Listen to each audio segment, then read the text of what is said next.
بالله من الشيطان الرجيم. بسم الله الرحمن الرحيم. وقالوا أئذا كنا عظاما ورفاتا أئنا لمبعوثون خلقا جديدا. ولبني إسرائيل آية نمبر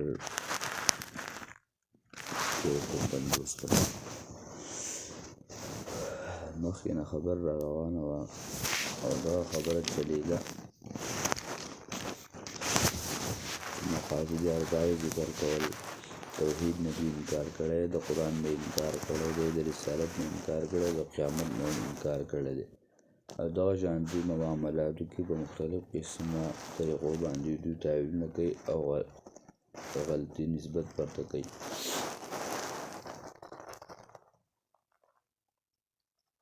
یو کافر و هغه د حباب رضی الله تعالی عنه سره څه معامله ورسره راغلې وه. هغه د غمبې جوړ کړی، د هغه ورته پیسې غوښتې. نو هغه ورته په جواب کې پیسې راګرځېده. په آخرت کې حضور الله پاک آیت نازل کړي د سورة طه: أفرأيت الذي كفر بآياتنا وقال لأوتين مالا وولدا. چې زه به تا دا بیا په آخرت کې درکوم، زما سره به مال وي، زما سره به اولاد وي، بلکې دا خلک څه د آخرت او د دې نه منکر وو.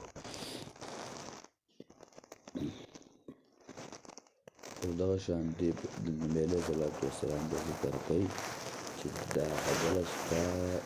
رسالت نه انکار کول دا دومره تعجب خبره نه ده، بلکې د تعجب خبره دا ده چې دوی د قیامت نه انکار کوي، دوی قیامت نه مني. دا شان ذخیرة الجنان کې دا خبره چې عقبه ابن ابي معيط او خالد بن نضر بن حارث او دا کسان دا لوی مشرانو د مکې او دا د دین دشمنان او چې کله به سړی جنګ وشو د هغه هډوکي به شول. یو پیره د نبي علیه صلات وسلام نه یو کوپړی راوړه. هغه کوپړی د نبي علیه سلام خوا ته کېښوده، داسې ډکې وله یوړه. ورته ویې چې د قیامت د مرګ نه پس دوباره ژوند به وي، دا ذره څیزونه به دوباره ژوندي شي. او بس د خندا نه شین شو او په شا باندې واوښتل او بس ډېر زیات یې وخندل. دغه شانتې د دې تایید په سوره یاسین کې دلته دوی د دریو خبرو ذکر کوي. یو خبره دا ذکر کوي چې آیا اذا کنا عظاما ورفاتا أئنا لمبعوثون خلقا جدیدا،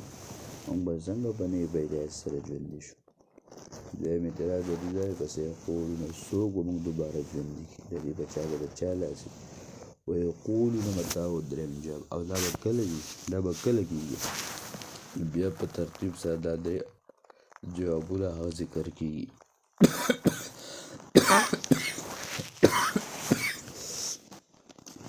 دغه شانتي سوره یاسین کې 77 نمبر آیت کې دغه خبره ذکر کوي. آیت نمبر 77 او 78 نص کې دا خبره ذکر کوي: اولم ير الانسان انا خلقناه من نطفة فاذا هو خصيم مبين. نګور د انسان دا چې پیدا کړی موږ د نطفې نه او ناګهانه دی جګړه مار ښکاره دی. وضرب لنا مثلا ونسي خلقه، او ذکر کړی موږ دپاره یو اعتراض او هېر کړی دی پیدایش خپل.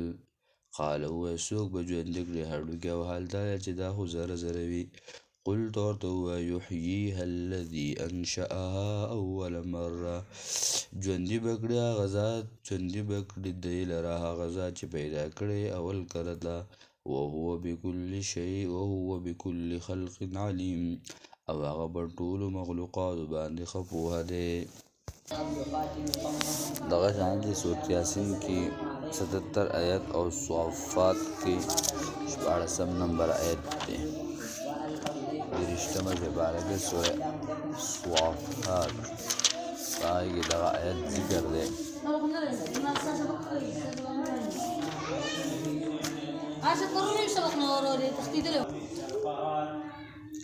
اذا متنا وكنا ترابا، کله چې موږ مړه شو او خاورې شو، وعظاما او هډوکي شو، أئنا لمبعوثون، موږ به دوباره پورته کېدی شو. او آباؤنا الاولون، او پلاران زموږ زاړه. قل ورته ووایه نعم ها وانتم داخلون، تاسو بې ذلیلې نبی علیہ الصلوۃ والسلام دې فرمایلی چې بلکې ستا د رسالت نه انکار کول دا تعجب خبر نه ده، بلکې انکار د قیامت نه دا ډېره تعجب خبره ده. وقالو او دوی وای ایذا کنا کله چې شو مونږ هډوکي ورپاتن او زره زره ائنا لمبعوثون آیا مونږ به بیا ژوندي کړی شو خلقا جدیدا په پیدایش نوي سره. نو اولنی جواب خدا قل کونو حجارة او حدیدا ووایه که شئ تاسو ګټې او یا وسپنې او خلقا یا بل مخلوق د هغې نه که تاسو هر څنګه کېږه ګټه کېږئ او که وسپنې کېږئ او یا بل مخلوق مما د هغې نه یکبرو فی صدورکم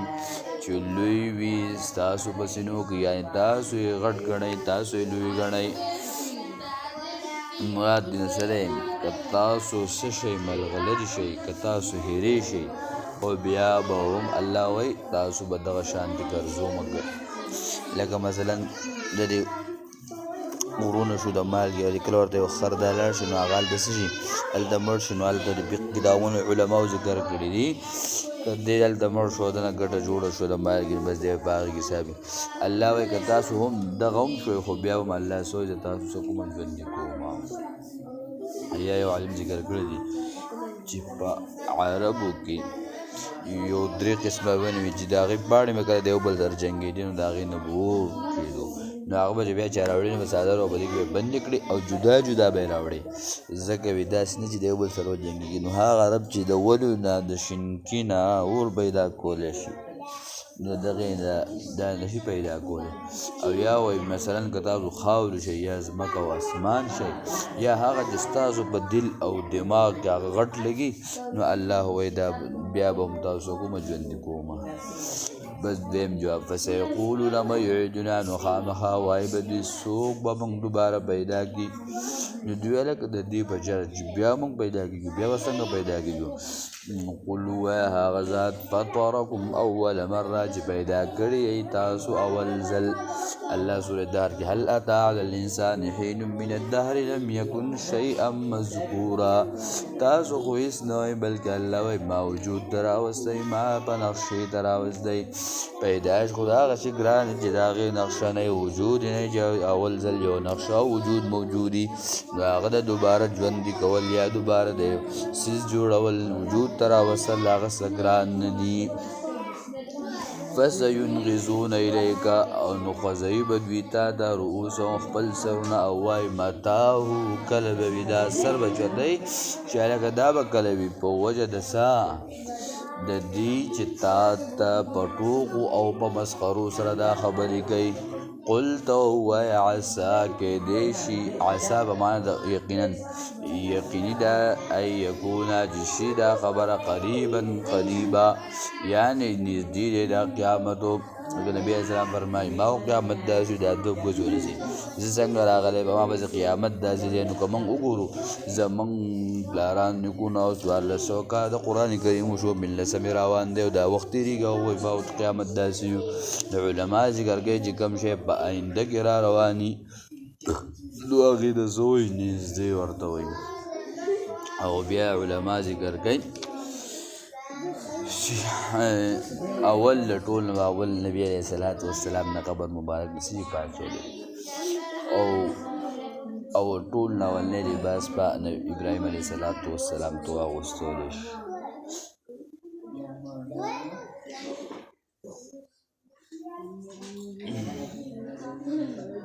دغه شان د علماو دا خبرې څه کړلي دي هغه ذکر کړي دي یا مطلب یې دا دی او که تاسو مړه شئ بیا هم تاسو نه شئ دغه کېږي. ابن عباس رضی الله تعالی عنہ فرمایي او ابن عمر رضی الله تعالی عنہ فرمایي یکونو حجارا او حدیدا مراد کوي او که تاسو یا مړه شئ نو بیا هم الله سوی دوباره به یو ژوندي کومه. یوم یدعوکم به کومه ورځ چې اواز به درکړی تاسو ته به تستجیبونه تاسو به حکم ومنئ سره د حمد د ویلو نه یا به راځئ به تاسو سره د حمد نه یا به قبلوئ تاسو ابن جریر دا فرمایي او چې کله دوی د قبرونو نه راپاڅي نو څه به وایي سبحانک اللهم وبحمدک او دغه شان دی یا بل روایت کې تفسیر قرطبي ذکر کړل دی الحمدلله الذي اذهب عنا الحزن دغه شان تفسیر مدارک ابن کثیر رحمه الله ذکر کړل دی چې لا اله الا الله وای بد لا اله الا الله کلمه وای نو الته مجرم دی او غیر مجرم دی نو هغه ته بس پیدا نه ورکوي او الحمدلله په دنیا کې چې چا دا کلمه ویل نو هغه ته به الته پیدا او دا ورکوي نیکان ته پیدا ورکوي او غیر نیکان ته پیدا نه ورکوي او دا आवाज به کم ځای کوي په مقدس بیت المقدس په ځمکه باندې هلته یو کډ باغې باندې بولاړي आवाज به کوي اے زړو وړوکو والا اے ټوټي ټوټي غوښو والا اے کټ شو رګونو والا اے ګډ بډ ویښتو والا بس فیصله د الله دا تاسو راوځئ نو دوی به راوځي او سره د حمد د الله نه به دوی د الله پاک حمد او دا به وایي او بس راځي به یوم یدعوکم او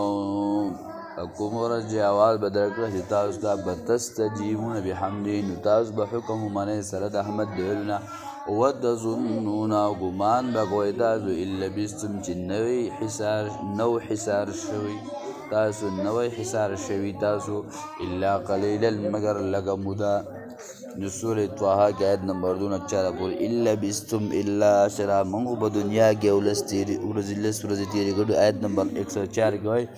ان لبثتم الا یوما موږ خو یو څو ورځې تېر کړلي لم یلبثوا الا عشیة او ضحا سورې نازعات 46 نمبر آیت کې وایي یا خو موږ د ساخ وخت تېر کړی یا خو موږ د مازدیګر وخت تېر کړی دی نو دل کې دا خبره کوي نو الا قلیلا مگر لږه موده نن په دنیا کې موږ بس هر سړی منډې په دنیا بس داخل قبل اجازه نشته الله دې باندې الله صحیح عمل توفیق راکړي